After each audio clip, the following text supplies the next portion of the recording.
हिंदू होने के लिए जरूरी है कि सबसे पहले गौ हत्या बंदी, गौ हत्या को समर्थन न दे। तो अगर कोई नेता है या कोई विचार है तो उसमें गाय को सर्वप्रथम स्थान मिलना चाहिए, क्योंकि हिंदू के घर में रोटी बनती है, सबके खाने के लिए बनती है, लेकिन पहली रोटी गाय को मिलती है। उनका कहना है कि हम हिंदू राष्ट्र तो बनाएंगे, आपकी भी कल्पना हिंदू राष्ट्र की कह रहे हैं, लेकिन सबसे पहला राज्य बिहार बनेगा। क्योंकि सबसे पहले चुनाव वही है ना। बहुत अच्छा है।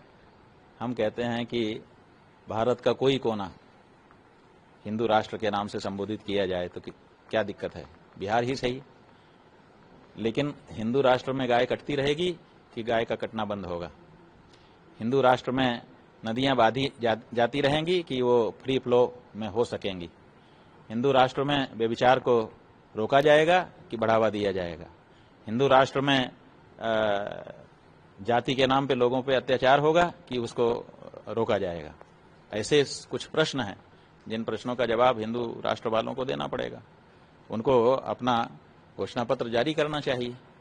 उसमें हम देखेंगे, अगर सबसे पहले रहेगा कि हम गौ हत्या बंदी करने के लिए एकदम खड़े हैं तो हम विचार करना शुरू कर देंगे, क्योंकि हिंदू होने के लिए जरूरी है कि सबसे पहले गौ हत्या बंदी, गौ हत्या को समर्थन न दे।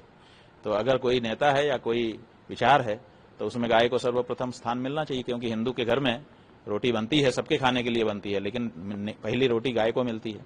तो हमारा तो सबसे पहला काम गाय का है। तो पहले गौ हत्या बंदी की घोषणा करें। जो भी लोग हैं धर्म संसद में सम्मिलित, जो भी धार्मिक धर्माचार्य हैं या धर्म प्रेमी हैं, उनको चाहिए कि सबसे पहले गौ हत्या बंदी की घोषणा करें। हुई है क्या? धर्म संसद में गौ हत्या बंदी की तो घोषणा नहीं होती है, हिंदू राष्ट्र की घोषणा हो जाती है। तो हिंदू राष्ट्र कैसे बनेगा? गाय काटी जाती रहेगी, बोटी बोटी करके बेची जाती रहेगी और हिंदू राष्ट्र बन जाएगा। मुसलमान से मतलब की बात ही नहीं है। बात तो यह है कि आप हिंदू राष्ट्र की बात कर रहे हो ना, तो हिंदू राष्ट्र में गाय कटेगी कि बचेगी, ये सवाल है। इसका जवाब दीजिए।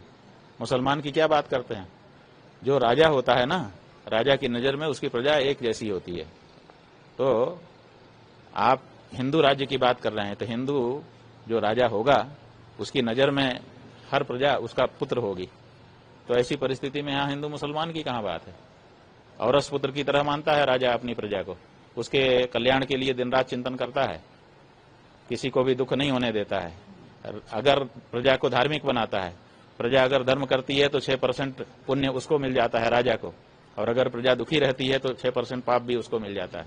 तो ऐसी परिस्थिति में प्रजा धार्मिक बनेगी कि नहीं बनेगी, और जो हमारे मान्य प्रतीक हैं उनकी रक्षा होगी कि नहीं होगी, ये सवाल है। इस सवाल का जवाब देने के लिए क्यों आगे नहीं आते हैं लोग?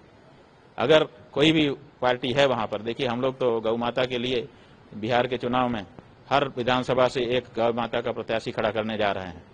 अच्छा हो कि उससे पहले कोई पार्टी निकल करके आए और वो कह दे कि हम गौ हत्या बंदी की घोषणा करते हैं, तो हमको कम से कम इतना काम बच जाए हमारा। ऐसी धर्म संसद जो हो रही हैं इनका हम भी स्वागत करने लग जाएं, लेकिन ये मुंह से नहीं निकलता है किसी के। हिंदू होने के लिए जरूरी है कि सबसे पहले गौ हत्या बंदी, गौ हत्या को समर्थन न दे। तो अगर कोई नेता है या कोई विचार है तो उसमें गाय को सर्वप्रथम स्थान मिलना चाहिए, क्योंकि हिंदू के घर में रोटी बनती है, सबके खाने के लिए बनती है, लेकिन पहली रोटी गाय को मिलती है।